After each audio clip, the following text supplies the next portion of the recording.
పైన ఎక్కడ అవుద్ది? మన కింద అవుద్ది కదా. అందుకని పైలోకం కింద లోకం అని ఊరికి అంటారే కానీ పైన అంటే ప్లేస్ కాదు, నాలెడ్జ్. అదేదా పైలోకం అంటే రాసుకో సాంబ. అందరు భోజనానికి వచ్చి వచ్చారు, గ్యారంటాలకు వస్తారు చూడు. ఇలాగే పుస్తకాలు పట్టుకురావాలిగా. రేపు క్లాస్ దాంట్లో మెసేజ్ పెట్టండి ఖచ్చితంగా. పుస్తకము, పెన్ను, నోట్బుక్, పుస్తకం, వాటర్ బాటిల్, ఈ 3 తీసుకొని రావాలని మెసేజ్ పెట్టు. ఆ సంచి చూడు ఎంత ఉంటుందో, అందులో ఏముంటాయో మరి. ఏది నోట్బుక్? లిప్స్టిక్ ఉందా? నోట్బుక్ ఉందనుకో. చెప్పినప్పుడు నాకు నేను కాదు చెప్పేది, ఆ చైతన్యం నుంచి అలా వస్తాయి. వచ్చేప్పుడు రాసుకోగలిగినప్పుడు రాయాలి. ఓకే అండి. శక్తిపాతము అంటే ఏంటి? ఊర్ధలోకాల నుంచి వచ్చే దివ్య చైతన్యము. నాకు ఒక చైతన్యం ఉందా లేదా? ఇప్పుడు ఆయన ఏమన్నాడు, వంశీ గారిని చూస్తే ఒక ఆకర్షణ ఉందన్నాడా లేదా అంటే నా చైతన్యం అది. ఆకర్షణ అనేది మేకప్ కాదు. ఓకే, చైతన్యము ఊర్ధలోకాల నుంచి వస్తుంది.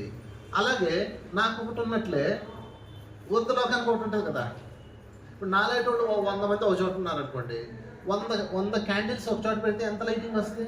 వస్తారా? 100 ఎల్ఈడీలు కలిపి అందులో 100 ఎల్ఈడీలు పెడతారు, పెద్ద లైట్ వస్తాయి. ఒక్క ఎల్ఈడీ అయితే చిన్న లైట్ వస్తాయి. అలాగా మహనీయులు అందరూ ఉంటారు కాబట్టి దాన్ని ఊర్ధ్వలోకము అంటారు. అదేనా? ఎన్లైటెడ్ పీపుల్ ఉంటారు అక్కడ. మరి అంతమంది ఉన్నప్పుడు అక్కడి నుంచి ఏమొస్తుంది? కాంతి కదా వస్తుంది. అది అనమాట శక్తి అంటే. అంతేగాని అదేదో బాత్రూంలో ట్యాబ్ చెప్తే షవర్లాగా వచ్చేస్తుంది అనుకుంటేది కాదు. ఊర్ధ్వలోకానికి ఉండే ఆరా పేరే శక్తి. అది ప్రవహిస్తూ ఉంటుంది. ఎక్కడ ప్రవహిస్తుంది చెప్పండి? అధోలోకానికి ప్రవహిస్తుంది. ఊర్ధలోకం టు అధోలోకం. అధోలోకం ఎందుకు ప్రవహిస్తుంది అంటే అది సృష్టి నియమం. ఊర్ధలోకం నుంచి అధోలోకం. ఊర్ధలోకం అంటే ఉన్నత లోకం, అధోలోకం అంటే కింది లోకం. అంటే స్థితిలో గుర్తుపెట్టుకోండి. కింద అంటే ఫ్లోర్ కాదు, స్థితి, నాలెడ్జ్లో, జ్ఞానములో, వయసులో, చైతన్యంలో చిన్నది. ఊర్ధము అంటే కిందది, అధో అంటే పైది. ఈ 2 తేడా మీరు అర్థం చేసుకోవాలి. ఈ అధోలోకముకి ఎందుకు వస్తుంది? అధోలోకానికి ఎందుకు వస్తుంది? ఏదో మీటరమ్మా చేకండి, అద్భుతం చెప్పి చెప్పలు కొట్టండి అమ్మాయికి. అంతే, తీసాం అది మెష్, అది గ్లాస్ కదా.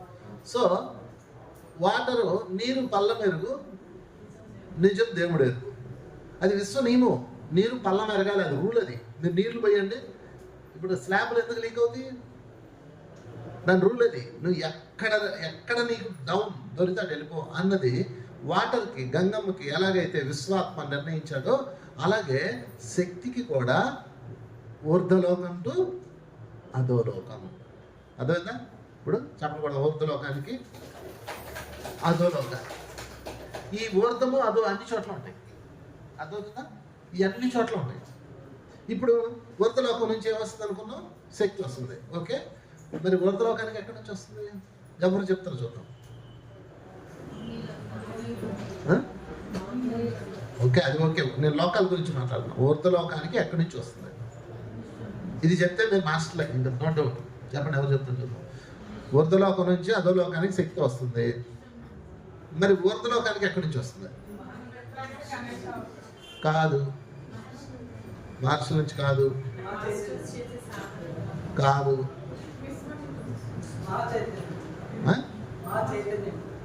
అదే మహా చైతన్యం ఎక్కడ ఉంది? అది నేను అడుగుతున్నా. నేను నుంచా? ఊర్ధలోకానికి చైతన్యము, మహాశక్తి ఎక్కడి నుంచి వస్తుంది? ఈ శంబల ఆనంద భూలోకంలో ఉంది. సరే, నీ ఊర్ధలోకం అంటే పైలోకం అనుకున్నాం. పైలోకం అంటే ఒకనొక కాంతి లోకం, పోనీ స్వర్గలోకం, పోనీ సత్యలోకం. Okay, clear? సత్యలోకం నుంచి భూలోకం వస్తుంది. శక్తి ప్రవహిస్తుంది కాబట్టి. ఇప్పుడు మరి అసలు ఆ సత్యలోకానికి ఆడ నుంచి వస్తుంది? అది చెప్పాలి. మరి ప్రశ్న అర్థం కాదండి బ్రెయిన్కి. బ్రెయిన్ నన్ను ఏదంటే వాడాలి. నేను ప్రశ్న ఏమి అడిగాను? ఊర్ధలోకానికి అధోలోకం, ఊర్ధలోకం టు అధోలోకం. శక్తి చైతన్యము అధోలోకం టు ఊర్ధలోకం. మీ అందరి పప్పులు కాలేసారి చెప్తాను. ఊర్ధలోకానికి శక్తి ఎక్కడి నుంచి వస్తుందంటే దానిపైన ఇంకో మరొక ఊర్ధలోకం వచ్చి, అర్థమైందా? ఇది నువ్వు ఊర్ధం అయితే నీ పైన కూడా ఉండడా? మరి దానికి ఎక్కడి నుంచి వస్తుంది? దానిపైన ఇంకో ఊర్ధలోకం వచ్చి, ఈ ఊర్ధలోకానికి అది ఊర్ధలోకం అయితే అప్పుడు దానికి ఇదేమవుద్ది? అబ్బా ఇప్పుడు అడిగింది మీ బుర్ర, అధోలోకం అవుతుంది. లేదు, అతల వితల పాతాళ సుత లోకాలు ఉన్నాయి కదా. ఇప్పుడు భూలోకంకి స్వర్గలోకం ఊర్ధలోకం. ఓకే, భూలోకానికి స్వర్గలోకం ఏంటి? ఊర్ధలోకం. భూలోకానికి పాతాళ లోకం ఏంటి? అధోలోకం.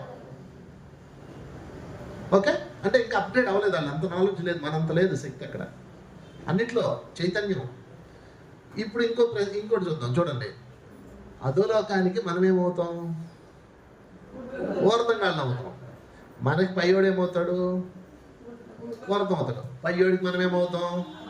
చూసారా? ఒరే అదో మొహాలారా, ఎప్పుడురా మీరు మోక్షం తీసుకుంటారని మన మొహం మీద తిడుతుంటారు. ఎవరు? మన ఊర్ధంగాళ్ళు, అంటే మన సత్యలోకం గాళ్ళు. మనమేమో వీళ్ళని తిడుతుంటారు, ఎదవల్లారా ఎప్పుడురా మానవుడిగా మారుతారు, ఎప్పుడు నీచి జన్మ, పంది జన్మ, కుక్క జన్మ, ఇదే నా మానవుడిగా ఎప్పుడు రావుతారని మనం అంటాం. దీన్ని బట్టి అందరికి ఏముంది? పిచ్చి ఉంది. వీడు వాడిని చూసి ఎక్కిరిస్తుంటాడు, వీడు వాడిని చూసి ఎప్పుడు పై చూస్తున్నాడు. అంత పిచ్చి ఏమీ లేదు. అన్ని దివ్యమైనవే, అన్ని అద్భుతాలే. పేడ పురుగు కూడా అద్భుతమే. సృష్టి సమస్తం అద్భుతమే. రాసుకోండి, సృష్టి సమస్తం మహాద్భుతం. అర్థమవుతుందా? అందుకే దేన్ని ఆశ్రయించుకోవద్దు. నేను చెప్పండి నాతో పాటు, నేను విసర్జించిన మలములో పురుగుని. ఇంత బాగా చెప్పాడు సాయిబాబా, చెప్పకుండా ఇలా ఎవరు చెప్పలేదు తెలుసా? చిచ్చే మలంలో పురుగు యాక్ అనకూడదు. రెండే ఉన్నాయి, ఊర్ధము అదో ఉంది. ఊర్ధం అంటే గొప్ప కాదు, సీనియర్. నేను మీకేమవుతాను? ఊర్ధం గాడినే. నువ్వు నాకేమవుతావు? అదో గాడివి. నువ్వు ఇంటికి వెళ్ళావు, నీ భర్త ఉన్నాడు, ఆయన ధ్యానం చేయడు, మాంసం తింటాడు, అసలు ఏం తెలియదు పాపం వాళ్ళకి. అతను నీకేమవుతాడు? అదోగాడు. నువ్వు ఆయనకేమవుతావు? ఊర్ధం గాడివి. అంతే. ఇప్పుడు ఎక్కువ తక్కువ ఉందా? ఎంత బుద్ధి లేని మానవుడు ఎవడు గొప్పవాడు అని అడిగాడంటే వాడికి గుండు సున్నా అని ఆలోచన అర్థం. వీడు గొప్పవాడు, వీడు కూడా అన్ని తీర్మానాలు చేసిన వాళ్ళు అజ్ఞానులు. ఇది గొప్పది, ఇదే గొప్పది ఆయన చెప్పినవాడు మహాజ్ఞాని.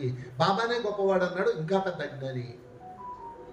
త్రిమూర్తులు గొప్పవాళ్ళు అన్నారు, ఇంకో అజ్ఞాని. అసలు గొప్ప తక్కువ లేదు. ఉన్నదల్లా ఏంటి? Senior, junior. సీనియర్ పేరేంటి? ఊర్ధం. జూనియర్ పేరేంటి? అదోగాడికి ఇంకో అదోగాడు ఉంటాడన్నా. ఇప్పుడు నాకు జూనియర్, నీకు ఇంకో జూనియర్ ఉన్నాడు కదా. ఇలాగ చెక్ చేసుకుంటే ఎంతో సృష్టి అనంతమైనది. నువ్వు అత్యంత చిన్నవాడిని అనుకున్నా నీకన్నా మరొక చిన్నవాడు ఉంటాడు ఈ లోకంలో. అర్థమైందా? ఇప్పుడు అధోలోకం నుంచి వచ్చే శక్తిని మనం తీసుకోవాలంటే ఏం చేయాలంటే శూన్య స్థితిలో ఉండాలి. మనసు ఎలా ఉండాలి? శూన్యం. ఊర్ధలోకం నుంచి వస్తుంది శక్తి. మనం శక్తి తీసుకోవాలి కదా. మళ్ళీ మనం కిందకి ఇస్తాం, మనకు తెలియకుండానే ఇస్తాం. నువ్వు తీసుకునేది నీకెంత ముఖ్యమో నీ నుంచి కొన్ని వెళ్ళిపోతుంటాయి. నా నుంచి వచ్చింది మీకు వెళ్తుంది, మీ నుంచి వచ్చేది ఇంకోటికి వెళ్తుంది. అదంతా అది మనకు అవసరంలా. ఓకే, కనుక ఈ బాబా హారతలో ఏం జరుగుతుందంటే ఊర్ధలోకాల నుంచి వచ్చే శక్తి నన్ను ఆవించుగాక అనే మెయిన్ కాన్సెప్ట్. బాబా మాధ్యమంగా ఉండి ఆ ఊర్ధలోకం నుంచి వచ్చే శక్తిని ఇస్తున్నాడు. ఎలాగైతే శివుడు తలపెట్టి ఆ జటాల్లో గంగను బంధించి కిందకి ఇచ్చాడో అలాగనమాట. అర్థమవుతుందా? ఇంతే, ఇది సీక్రెట్. ఇప్పుడు గంగాజలం ఎలాగైతే తీసుకోవాలో మనం కూడా ఆ ఊర్ధలోకం నుంచి వచ్చే శక్తిని సాయిని మాధ్యమంగా చేసి హారత తయారు చేశారు. ఎంత అద్భుతమైంది ఇది! సాయిని మాధ్యమంగా చేసి హారత తయారు చేశారు. మీరు హారత అంటే ఎంతసేపు అయిపోద్ది, తొందరగా అయిపోద్ది, ప్రసాదం తీసుకుని వెళ్ళిపోదాం, ఆయన తిప్పుతూ ఉంటాడు అని చూసుకో. ఈ హారతి ఇచ్చేటప్పుడు ఇవన్నీ ఏంటి? క్లీనింగ్ ఆఫ్ ద ఆరాన్ని క్లీన్ చేయటం. అందుకు హారతికి అటెండ్ అవ్వాలి. అయితే పూర్తిగా కనెక్ట్ అయిపోవాలి. మీరు ఊరికే అలా కూర్చొని నేను అలా చూస్తే కుదరదు. ఓకే, మనం ఇప్పుడు హారతి ధ్యానం చేద్దామా? ఎలా మంచి హారతి పదాలు వస్తున్నాయి, మీరు పూర్తిగా హారతి పదాలు వింటూ అలా ధ్యానం చేయండి. హాయిగా కూర్చోండి, వేళల్లో వెళ్ళి పెట్టుకోండి.